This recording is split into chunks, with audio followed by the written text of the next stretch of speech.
Let's get to Draymond Green here and what you're seeing from him and the role he needs to play for them going forward to win. Draymond Green is playing a huge role for the Golden State Warriors, Greeny. And of course, the Splash Brothers got the catchy nickname. And I hear KD can come back at 50% and they can still win the championship. However, let me talk to you about a guy that's actually performing like the most valuable player on the Golden State Warriors. That's Draymond Green, the Swiss Army knife, the guy that's giving them the points, giving them the rebounds, giving them the assists, the leadership, the tenacity, the toughness, the versatility.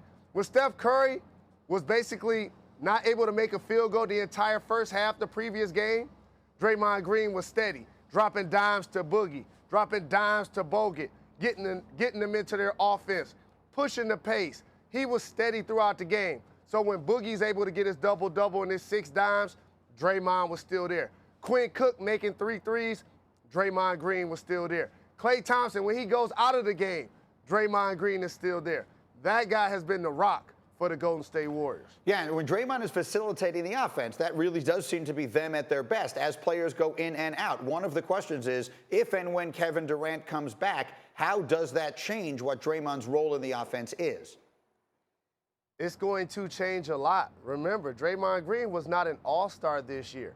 He averaged 8 points this year. His productivity and his usage basically doubles without Kevin Durant, because the areas that he likes to operate inside the 3-line, while KD is obviously a knockdown 3 shooter, he likes to be on the boxes. He likes to be on the elbows. He likes to be on the mid-post. It's not much passing. It's not as much cutting. It's not as many dribble handoffs. So Draymond Green doesn't have that opportunity to be the player that he has been when you watch him play against Portland and now against the Toronto Raptors. Let's get to the news of the day, if we will, here. And this is Woj reporting that Klay Thompson will play in Game 3. What is your reaction? Should he be out there? If I'm the Golden State Warriors, I do not play Klay Thompson in the next game. Here's why. Because it's going to be a long series. You can't afford for him to play in the next game and have a setback. We saw it happen with Andre Iguodala, and I know he did a terrific job of making the game-winning 3 in the previous game, but he was non-existent the other 46 minutes. So if I'm the Golden State Warriors, I feel like playing at home gives me enough juice to rest Klay Thompson. Hopefully he gets 100%, and then possibly you drop the atomic bomb in Game 4. You bring back KD and you bring back Klay. And then you send a message to the Raptors that they probably don't have a chance to win another game if both of those guys are healthy. Yeah, the concept here, I guess, is sort of sacrificing a battle in order to win the war. The question becomes, if they play that game without Klay and without Kevin Durant, could they still win? Could the Warriors actually, and that feels to me like it would be a knockout punch, to win a game without those guys. Could they win that game, and if so, how?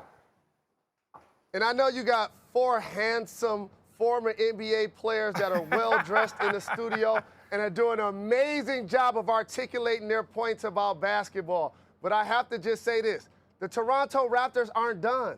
They will win more games in this series. This doom and gloom thought about the Golden State Warriors coming back home and all of a sudden the Toronto Raptors should pack it in is not accurate. The 20-0 run was something we had not seen in the history of the NBA that the Golden State Warriors did in the third quarter. But you know what I haven't heard this morning? How the Toronto Raptors ended the game on a 10-0 run. And the Warriors had not scored a bucket until Andre Iguodala made that game-altering 3. So I understand the enthusiasm about what the Warriors are going to be able to do. And I'm no fool. If the Golden State Warriors were healthy going into this series, I would have picked them in 5.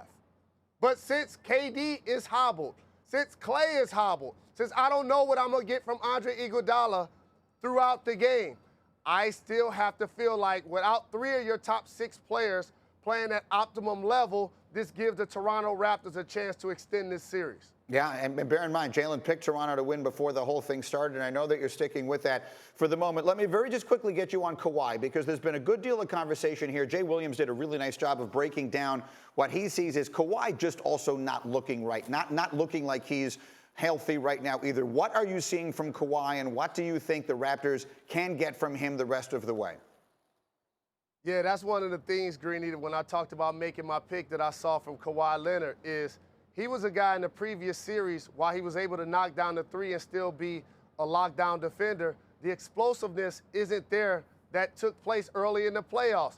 He's going more east-west looking for body contact. Remember the previous series when Kawhi was really decisive turning the corner and he just dunked on Joel Embiid like 3 times in that series? Or the way he just dunked on the Greek Freak with the left? As somebody that's been following him since high school, we had the same collegiate coach.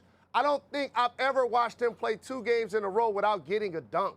He hasn't gotten one in this series. So he doesn't look the same. He doesn't look as fast. When he's not initiating the offense, I can see him limbering. I've seen him hold his shorts throughout possessions. This is something you've never seen from a machine like Kawhi Leonard. That's the real issue with my pick.